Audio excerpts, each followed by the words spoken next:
Topik firman Tuhan pada hari ini diambil dari buku Wahyu, kitab yang terakhir, ditulis oleh Rasul Yohanes.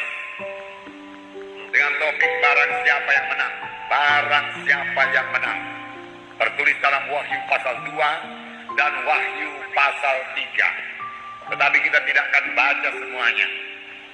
Tetapi biarlah kita mengetahui bahwa Tuhan menghendaki semua anak-anaknya menang.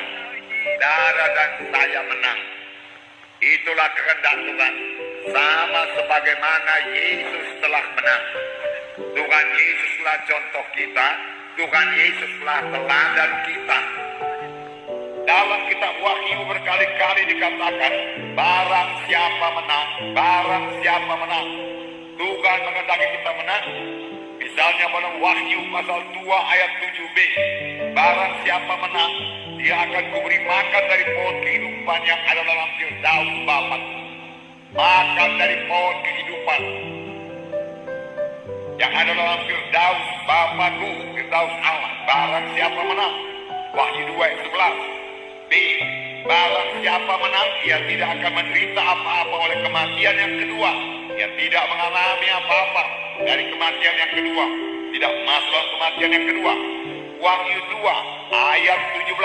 Barang siapa menang, kepadanya akan kuberikan dari mana yang tersembunyi, dan aku akan mengaruniakan kepadanya batu putih yang di atasnya tertulis nama baru, yang tidak diketahui oleh siapapun selain oleh yang menerimanya, dan seterusnya dan seterusnya. Kalau saudara baca dalam buku Wahyu, ada sekitar 22 kali dikatakan barang siapa yang menang. Perkataan menang, menang.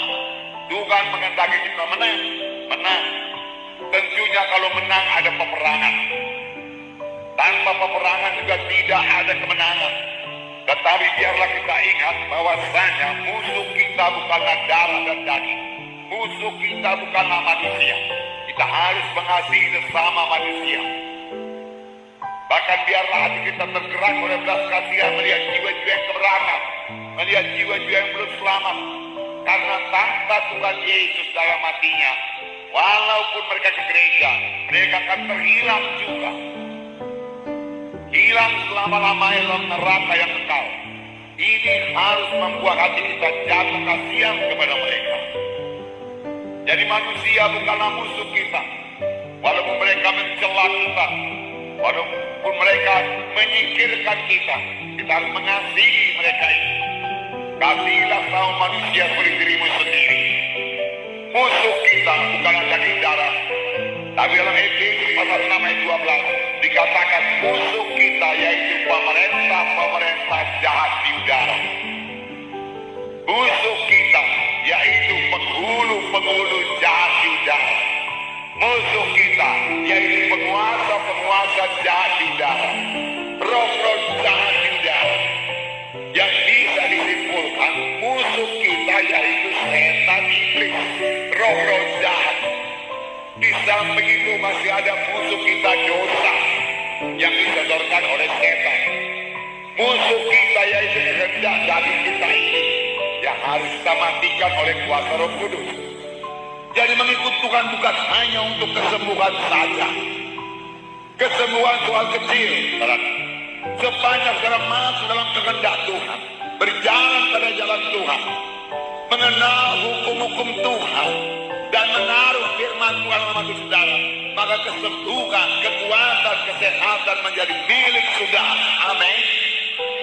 Bahkan firman Tuhan mengatakan umur panjang juga ditambahkan pada saudara, karena Tuhan itu begitu baik, saudara.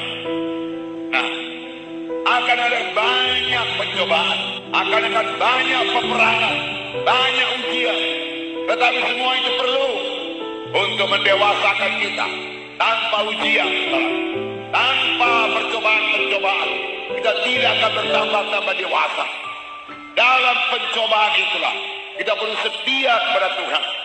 Dalam penderitaan karena mengikut Tuhan, bukan penderitaan karena dosa, penderitaan karena mengikut Tuhan, karena dicela, karena dianiaya oleh orang yang tidak setuju dengan jalan Tuhan yang suci, kita menderita. Tetapi dalam hal itulah, kalau kita tidak membalas, maka kita akan bertumbuh di dalam Tuhan. bertumbuh bertambah-tambah dewasa dalam Tuhan. Amin, saudara. Jadi ada penderitaan dalam hidup Tuhan. Ada, Tuhan menjanjikan, nanti kita baca sekarang. Darah yang kasih dalam nama Yesus, tanpa pencobaan, tanpa semua penderitaan itu, kita juga akan tetap baik-baik rohani, tidak bisa berperang. Tetapi dengan adanya pencobaan itu, kita akan bertambah-tambah dewasa dalam Tuhan, teguh dalam Tuhan. Yaitu kalau kita menghadapinya dengan kasih, kalau kita menghadapinya dengan penuh dengan Roh Kudus. Amin, saudara. Biarlah semua kita berkemenangan. Amin. Tuhan menghendaki semua kita menang, dan kita bisa menang. Luar biasa janji Tuhan bagi anak-anaknya yang menang. Kita akan membaca dalam buku Wahyu pasal 2 ayat 1 sampai 7. Wahyu pasal 2 ayat 1 sampai 7. Bukan Alkitab saudara, kita akan membaca bersama-sama. Wahyu pasal 2 ayat 1 sampai 7. Kita baca. Tuliskanlah kepada malaikat jemaat di Efesus, inilah firman dari Dia yang memegang ketujuh bintang itu di tangan kanannya dan berjalan di antara ketujuh kaki Dian emas itu. Aku tahu segala pekerjaanmu, baik jerih payahmu maupun ketekunanmu. Aku tahu bahwa engkau tidak dapat sabar terhadap orang-orang jahat, bahwa engkau telah mencobai mereka yang menyebut dirinya rasul, tetapi yang sebenarnya tidak demikian, bahwa engkau telah mendapati mereka pendusta, dan engkau tetap sabar dan menderita karena namaku, dan engkau tidak mengenal lelah. Namun demikian aku mencela engkau, karena engkau telah meninggalkan kasihmu yang semula. Sebab itu ingatlah betapa dalamnya engkau telah jatuh. Bertobatlah dan lakukanlah lagi apa yang semula engkau lakukan. Jika tidak demikian, aku akan datang kepadamu, dan aku akan mengambil kaki Dianmu dari tempatnya, jikalau engkau tidak bertobat. Tetapi ini yang ada padamu, yaitu engkau membenci segala perbuatan pengikut-pengikut Nikolaus, yang juga membenci. Siapa yang bertelinga hendaklah ia mendengarkan apa yang dikatakan Roh kepada jemaat-jemaat. Barang siapa menang, dia akan kuberi makan dari pohon kehidupan yang ada dalam taman Firdaus Allah. Nah, ada beberapa hal-hal yang dipuji Tuhan dari sidang Efesus ini. Aku tahu segala pekerjaanmu. Jadi sidang Efesus masih melayani. Bahkan segala jerih payahmu, jadi dia melayani dengan sungguh-sungguh. Bahkan segala ketekunanmu, memang melayani harus dengan tekun. Bahkan dikatakan engkau lelah, memang dia bekerja sungguh-sungguh sampai dia lelah. Baik sekali, baik sekali. Jadi mereka melayani. Memang semua anak-anak Tuhan harus melayani. Amin, saudara. Saudara dan saya harus melayani. Bukan semua jadi pendeta, tetapi semua kita adalah saksi-saksi Tuhan. Jangan malu mengaku Tuhan Yesus. Kabarkan Injil ke seluruh bumi. Firman Tuhan berkata, kabarkan Injil kepada famili-famili kita. Penderitaan pada zaman sekarang ini tidak ada artinya. Sangat kecil, sangat sebentar dibanding dengan masa yang kekal dalam kemuliaan selama-lamanya.